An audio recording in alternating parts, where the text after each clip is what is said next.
Edit. Edit sikit lah. Okay, Wes. Tadi hari ni skor sebiji selepas beberapa game.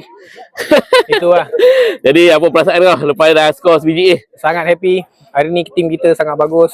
Walaupun awal-awal kita ketinggalan, tapi tim kita tak bersemangat. Diorang bagi full effort, 100% effort, dan kita hampir dapat kejar balik, tapi tak apa, dengan 1 gol saja.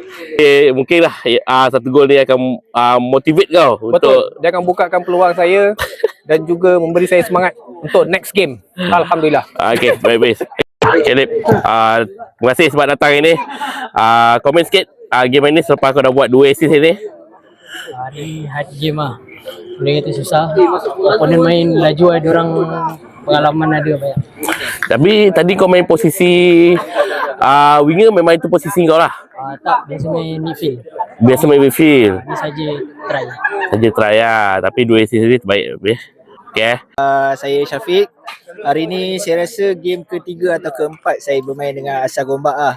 So far Alhamdulillah tim Asal Gombak main dengan laju lah. Pasal kita punya player banyak muda-muda juga. So saya baru nak adapt dengan permainan Asal Gombak. Alhamdulillah hari ni dapat gol pertama. Walaupun biasa-biasa saja, dapat beri sumbangan sikit lah. InsyaAllah kita improve lagi akan datang. Okay, terima kasih. Alright.